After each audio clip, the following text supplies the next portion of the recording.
The grand ballroom of the Waldorf Astoria in New York City erupted in chaos as Eamon Thorne burst through the ornate double doors, his tuxedo disheveled and eyes blazing with desperation. "Stop this wedding!" he shouted, his voice cutting through the string quartet's melody like a knife. As guests gasped and the groom, billionaire heir Ryan Caldwell, froze at the altar, his bride's veil fluttering in the sudden hush. In that moment, Eamon didn't just expose his forbidden love for Ryan. He unveiled a web of deceit that would shatter empires, families, and lives forever. Eamon had always known the weight of secrets. Growing up in the shadow of his father's conservative political dynasty in Washington, D.C., he learned early that love wasn't a choice but a liability. Senator Harlan Thorne preached family values from pulpits and podiums, railing against anything that deviated from the nuclear ideal. Eamon, at 28, had spent years burying his truth, dating women publicly while his heart ached for authenticity. That changed 2 years ago at a charity gala in Manhattan, where he met Ryan Caldwell. Ryan was everything Eamon wasn't. Openly ambitious, heir to Caldwell Industries, a tech conglomerate worth billions. At 30, Ryan exuded confidence, his sharp jawline and piercing blue eyes turning heads. But beneath the polished exterior lay a man trapped by his own legacy.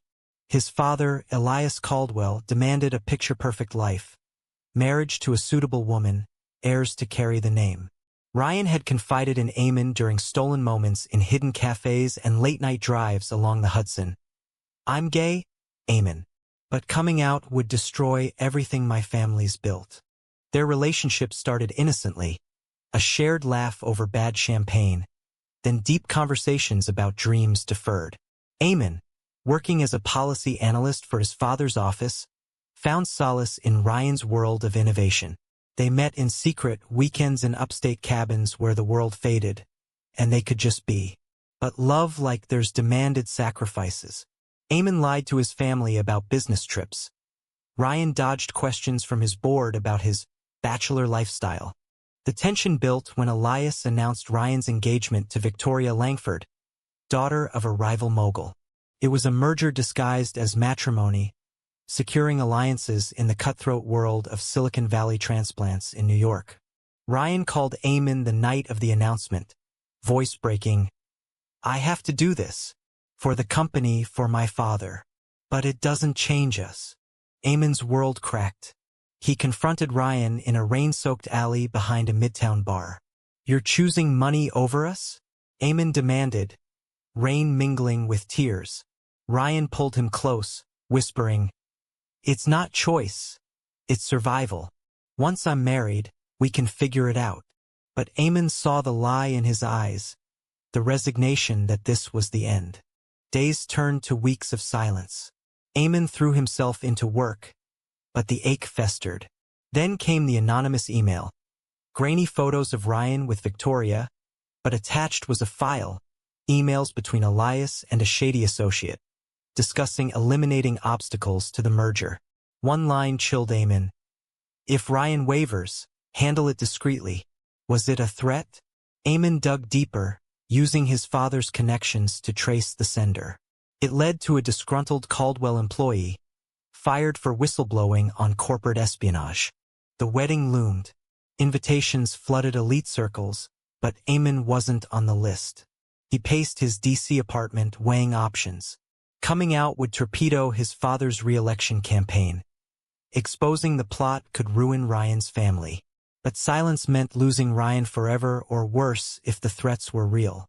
On the eve of the wedding, Eamon drove through the night to New York, heart pounding. He crashed at a cheap motel, scripting his confrontation. "I can't let him marry her," he muttered to his reflection. But deeper was the fear. What if Ryan chose the lie over truth? The ceremony was a spectacle: crystal chandeliers, white roses cascading like waterfalls. As the officiant asked for objections, Eamon's burst-in was timed perfectly. Cameras flashed. Murmurs turned to shouts. Ryan's face paled, a mix of shock and relief. Victoria, stunning in lace, clutched her bouquet, eyes wide. Security lunged, but Eamon dodged, yelling, "Ryan, your father's planning to kill you if you don't go through with this." The room froze.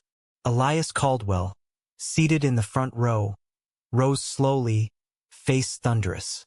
"This is absurd. Who is this man?" Eamon pulled out his phone, projecting the emails onto a nearby screen meant for slideshows. Gasps rippled as guests read the damning words. Ryan stared, betrayal etching his features. "Dad?" he whispered. In the ensuing pandemonium, police were called. Elias denied everything, claiming forgery. But the seed was planted. Ryan grabbed Eamon's arm, pulling him aside amid the chaos. "Why now? You could have warned me privately." "Because you wouldn't listen," Eamon shot back. "You were ready to throw us away." Their eyes locked, the air thick with unspoken words. But as guards escorted Eamon out, he wondered if he'd just destroyed the man he loved.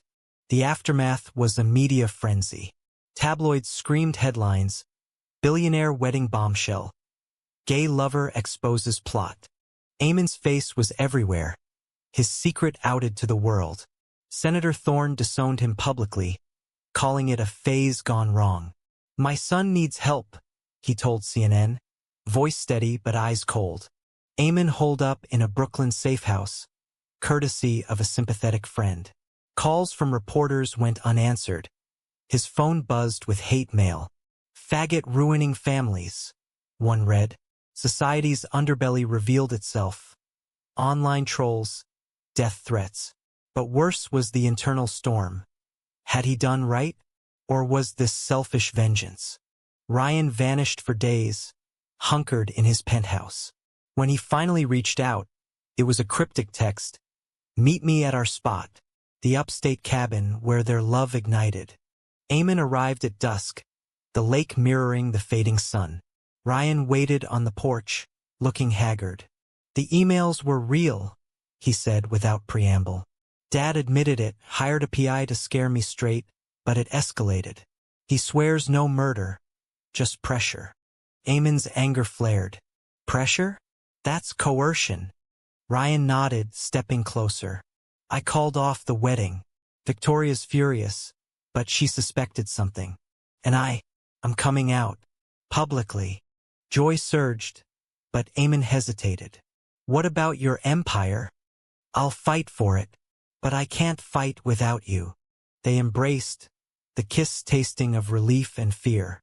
But as night fell, Ryan confessed more. Elias had cut him off, freezing assets. The board was in turmoil. "I might lose everything," Ryan said. Eamon pulled back. "Then we build something new. Together." Yet doubt lingered. Was love worth the ruin? Back in the city, investigations deepened. FBI agents questioned Elias, uncovering financial irregularities, bribes, insider trading. Caldwell Industries stock plummeted. Ryan, now interim CEO, navigated the storm, but whispers followed. The gay heir. Can he lead? Eamon moved to New York, taking a low-profile job at an LGBTQ advocacy group. His days filled with therapy sessions, unpacking years of repression. "I hated myself for so long," he told his counselor. "Loving Ryan forced me to face it." But family ties frayed. His mother called, tearful. "Your father won't forgive, but I miss you." Eamon hung up, heart heavy. The price of truth was isolation. One evening, Ryan arrived home battered, not physically, but emotionally. "Board meeting was brutal. They want me out, say my lifestyle is a distraction." Eamon held him. Fight them, or walk away. Ryan's choice loomed, a moral crossroads. Cling to power or embrace freedom. As scandals mounted, Elias faced charges. In a desperate bid, he offered Ryan a deal. Deny the relationship, blame Eamon, and inherit cleanly. "It's business," Elias said in a jail visit. "Love doesn't pay dividends." Ryan refused, testifying against his father. The betrayal cut deep. Elias's face crumpled as Ryan spoke. "You taught me ambition, Dad, but not humanity." The trial exposed societal rifts. Protests outside the courthouse, some cheering Ryan's courage, others decrying moral decay. Eamon watched from the gallery, pride swelling amid anxiety. In quiet moments, they questioned everything. Was crashing the wedding worth this? Eamon asked one night, staring at the city lights. Ryan smiled faintly. It saved me from a lie. But the cost. Their bond strengthened, forged in fire. Yet shadows remained. Would society ever accept them fully? The fallout from the trial rippled outward, ensnaring more than just the Caldwells. Eamon's advocacy work thrust him into the spotlight, speaking at rallies about the hidden toll of closeted lives. "We pay with our souls," he told a crowd in Greenwich Village, voice steady despite the hecklers. Inside, doubt gnawed. Had his actions liberated or condemned? Ryan, meanwhile, battled for control of the company. Shareholders' meetings turned vicious, with board members like Harold Voss sneering, "Your personal drama is tanking our value." Ryan fired back with data, new inclusive policies boosting employee morale, partnerships with LGBTQ firms. But numbers couldn't erase prejudice. One board ally, Martha Reyes, pulled Ryan aside. "You're brave but naive. Elias built this on old money. Conservative investors won't budge." Ryan's decision crystallized.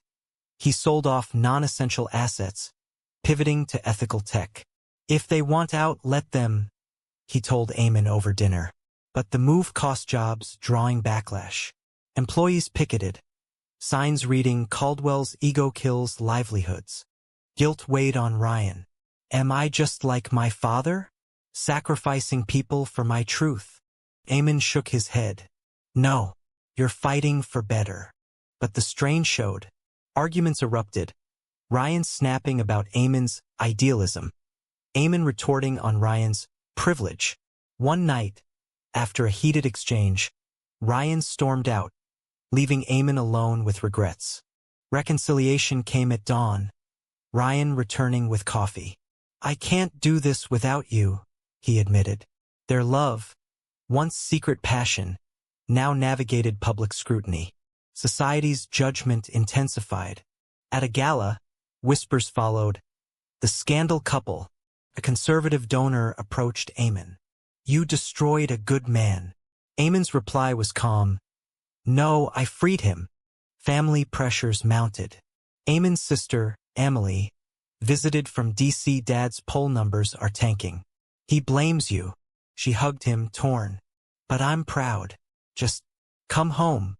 Eamon refused. "Home isn't safe for me anymore." Ryan's mother, Lydia, emerged from silence.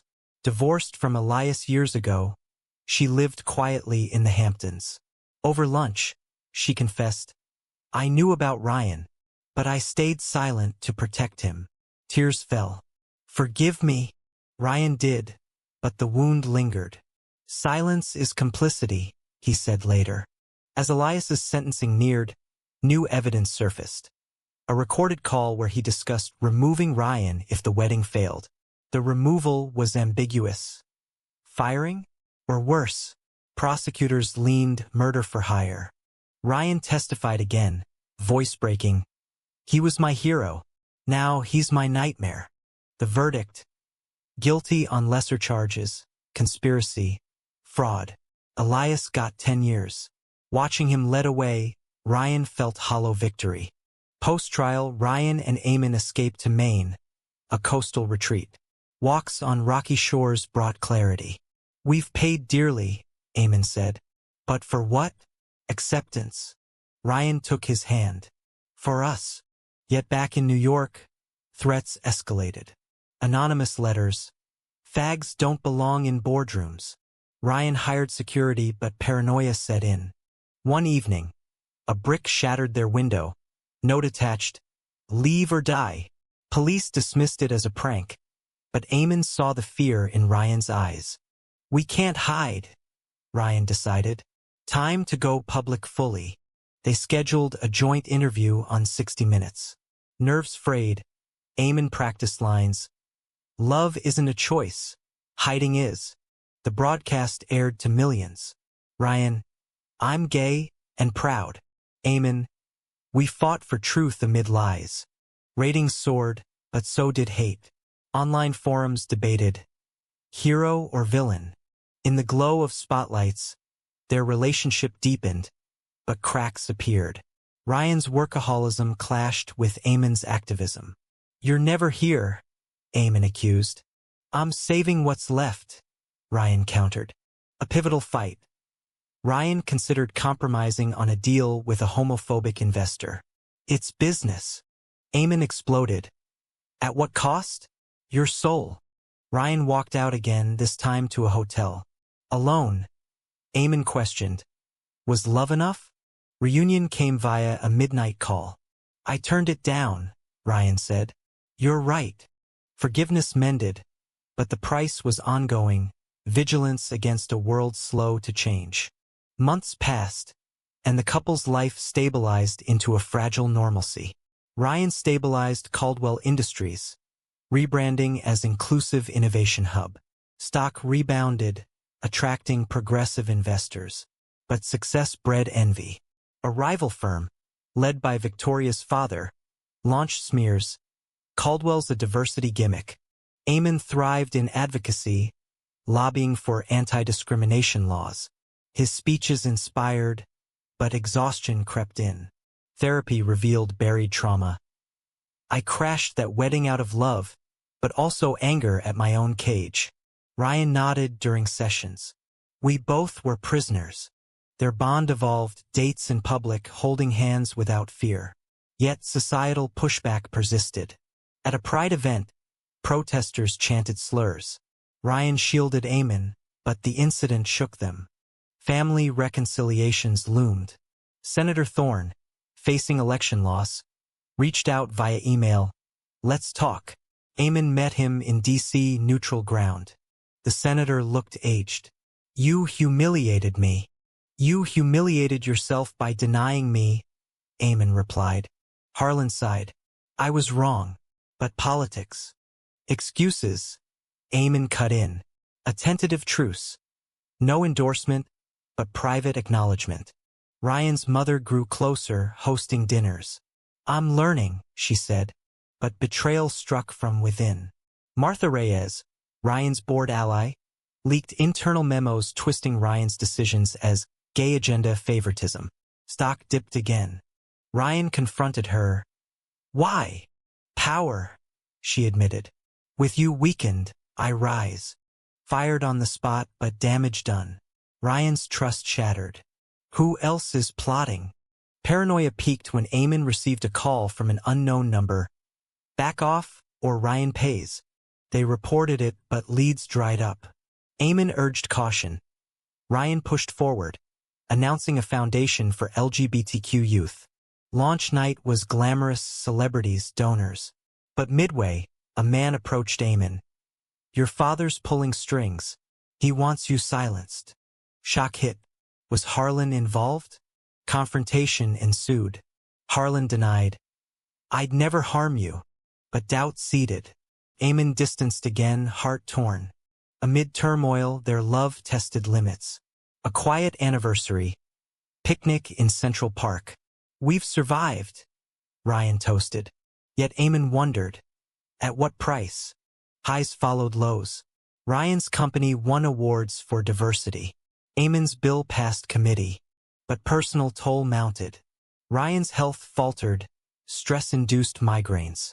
Eamon's anxiety spiked. One night, Ryan collapsed, hospitalized for exhaustion. Eamon at bedside. We need balance. Recovery brought reflection. Maybe step back, Ryan mused.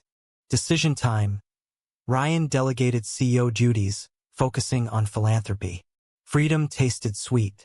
Society shifted subtly, more allies emerged. A magazine cover. Power couple redefining success. But shadows persisted. An ex-employee sued, claiming discrimination. False, but draining. Court battles ensued, exposing vulnerabilities. Ryan testified, my orientation doesn't define my leadership. Victory came, but scarred. In quiet, They pondered ethics. Was outing themselves worth the chaos? As years blurred, months into the second year, their story became legend in queer circles. Books pitched, movies optioned. But Eamon vetoed. Our pain isn't entertainment.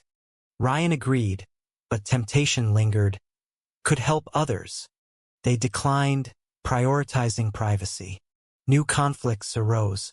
Eamon's work took him to San Francisco for a conference.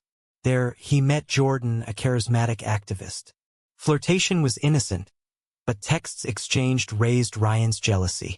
Back home, confrontation. Who's Jordan? A colleague, Eamon insisted. Trust frayed. Ryan admitted. After all we've lost, I fear more. Eamon reassured, but the seed grew. Insecurity bloomed, Ryan questioning Eamon's commitment. Meanwhile, Elias, from prison, sent letters. Forgive me, I was blind. Ryan visited, emotions raw. You nearly destroyed me. Elias wept. For legacy. But I lost you. Partial healing, but no full absolution. Society's mirror reflected progress. Marriage equality firm, but pockets of hate. A bill in Congress threatened rights. Eamon lobbied fiercely. Ryan funded opposition, but burnout hit. We're fighting endless battles. A retreat to therapy. Boundaries, the counselor advised. Implementing change. Weekends offline. Focusing on us. Love reignited simple joys. Cooking, walks. But drama resurfaced. Victoria reappeared, suing for breach of promise. You humiliated me, she claimed. Courtroom tension.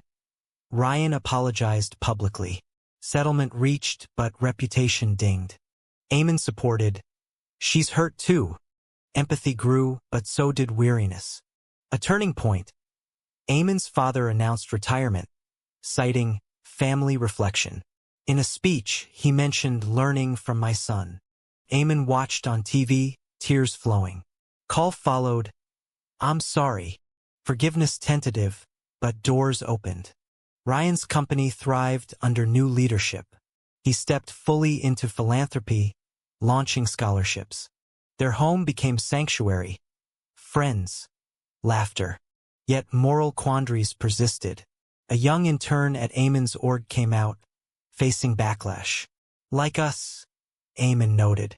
Guiding him, they reflected on their path. High climax approached.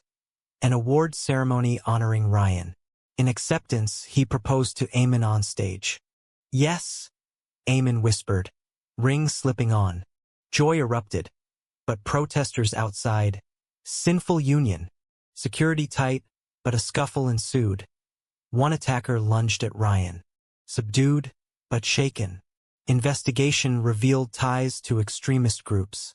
Why us? Ryan asked later. Because we challenge norms, Eamon replied. Recovery in seclusion, planning wedding small. But doubts. Was marriage rushing into another trap? Wedding preparations underscored ironies. Ryan wanted grand. Eamon, intimate. Compromise. Vineyard in Napa. Close circle. Invites sparked reunions. Emily attended, Harlan declined politely. Lydia helped plan bonding. But sabotage loomed. Leaked details, media swarmed. They pivoted to elopement in Vegas. No stood ground. Vows exchanged under sun. Promises of forever. Honeymoon in Hawaii. Bliss, but calls intruded. Company crisis. Ryan ignored. This is us time. Back reality hit. Eamon's org faced funding cuts from conservative donors. Fight ensued. Lobbying, rallies. Ryan joined. Together stronger. Success. Funds restored. But personal betrayal struck. Jordan, the activist, outed a private conversation, twisting Eamon's words on compromise. Media storm. Hypocrite. Eamon confronted. Jealousy. Jordan admitted. I wanted what you have. Forgiven but trust scarred. Society evolved, polls showed growing acceptance. Yet individual costs. Friends distanced, fearing association. Isolation crept, but they leaned in. A child consideration. Adoption? Surrogacy? Debates? Ready? Ryan asked. Not yet, Eamon said. Heal first. Wise choice. Elias's parole hearing. Ryan spoke for leniency. He's changed. Granted, but supervised. Reunion awkward. Thank you, Elias said. Steps toward mending. Highs. Book co-authored anonymously on resilience. Impact. Letters from strugglers. Lows. Health scare. Eamon's panic attacks. Managed with support. Their story, once chaos, became beacon. But questions lingered. Did ends justify means? Years solidified their union, weight, condensing. In the third year, stability reigned, but tests persisted. Ryan's foundation grew, aiding thousands. Eamon rose to director, influencing policy. Yet echoes of past. Annual wedding crash anniversary. They joked, but seriously reflected. Society's progress. Supreme Court rulings affirmed rights. But backlash. New laws in states restricting. They advocated traveling, speaking. Fatigue set. When does it end? Eamon wondered. Ryan, it doesn't. But we endure. A final twist.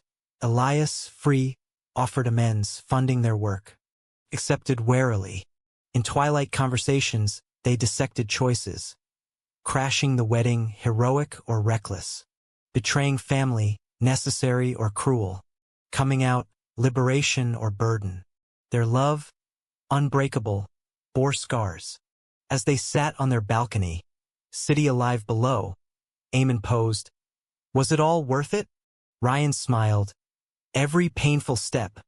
But the question hung. In a world of gray morals, did their truth justify the destruction left behind?